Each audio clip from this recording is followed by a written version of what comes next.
Hey guys, today I'll be trying to replace the fuel pressure sensor of this Jetta TDI. This is a common rail CJAA. I'm having some hot start issues and I got a code. Put the code up right for you guys right now. I'm not sure that this is the problem. Right online, just changing this out might help the cold start, like it hot starts in the morning. So I'm gonna see, just try replacing this will help. I'm gonna show you my method, which I think might work, and see if this will. First, we're gonna disconnect this. Mine's already broke. Tab is broken off, so it's easy to remove. Okay, got that off, and here's what I'm gonna do. Take it off a bit too as well. The sensor, you can use a socket or a 27mm wrench, but I think I have enough space. So here's what I'm gonna do. I'm gonna use a socket. Show you socket I'm gonna use too.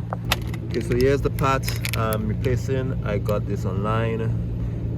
It's available in FCP Euro, but I got it from a Next website. I can put the link. Check the same part number, everything matches. Came in a started bag. And what you want to do is get this socket set as a rental. Got it from O'Reilly's. Left the deposit and I got it. I don't want to use, I don't have the 27mm in my thing, but you can use a socket. It gotta be a long deep impact socket. Why? Because you want to come in here and then you want to get access and turn it. I'm gonna back this up a bit. I need more space with some of this right here, and I'll get back to you guys. Okay, I got the socket on there. It might be a little long. You may have to loosen this tool up and remove this secondary pump, and also you may have to loose this brackets up. This might be fuel injectors. You might want to get this loose too as well. Goes to the pump. Yeah, so you might want to get this loose and get this one loose, and then it should be free enough where I'm able to access it, because right now it's a tight fit on the socket, but I'm gonna try to do that. Okay, so now that we have everything off, I removed these two screws right here and here to give this slack to allow this to go through, and then I use this T10 square 10 to remove the two bolts holding is here and here to the pump loose, so I have access to it here. Then I have this breaker bar on the 27mm socket, as you can see right here. It goes through it. I'm just gonna now turn it. I've seen some videos online where this breaks. That's why I'm using the socket method instead of trying to use a wrench and probably twist it over. So I'm gonna use this, and there we go. Oh, that was easy. It's unlocked. Should be able to just twist that right now, and I get it out. Yeah, so it twists right out now. Just twisting it out. I'm not sure. I watched some videos before. This doesn't hold any pressure, so I shouldn't expect any like leaking diesel or anything. So I'm gonna twist it out.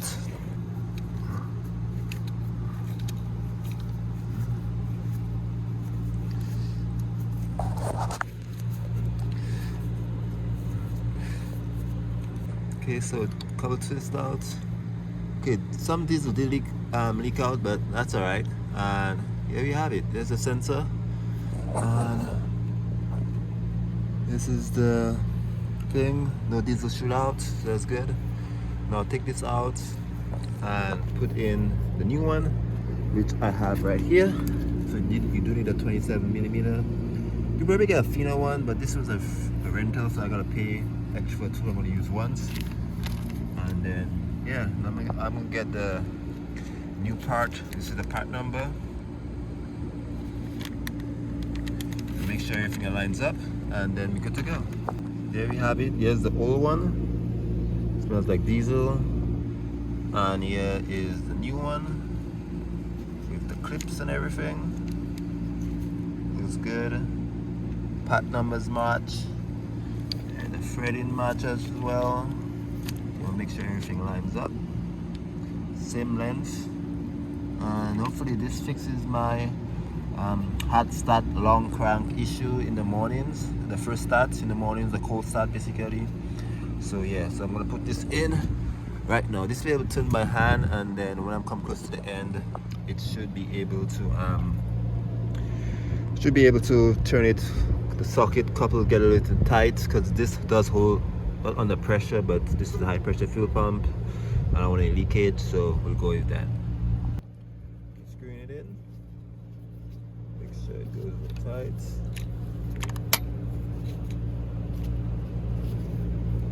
There's some resistance around here.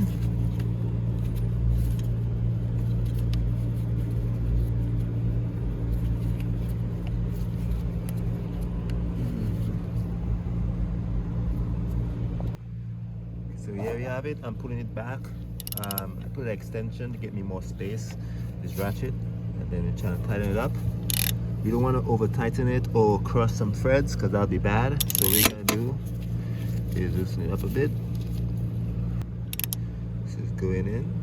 When you feel a little pressure, I think you should be able to stop, give it a tight snug, like this. And yeah, this should be good. Let me put this back on, and then I might want to prime the system using OBD11 to let the pump know whatever, and then see if it starts, and then try tomorrow morning to see if it has a cold start. Okay, so we got everything back in place. We got these screws back into place, 1 and 2. We got these 2 in back as well, and then we got our sensor in here. Not sure the torque specs. I just put tight enough, don't want to rip anything. This goes back into place, just like this. And yeah, could maybe use this tighter, but for now I'm gonna prime the fuel pump. Well, this is how you replace the fuel pressure sensor on this is a 2013 Volkswagen Jetta TDI. And yeah, it's a common rail CJAA. If anything, it's just right here. This is how you change it. Get these tools, and yeah, pretty much, yeah. I'm gonna try tomorrow and see if it has a problem, but now I'm gonna leave it like this. So yeah, if you like this video, please like and subscribe.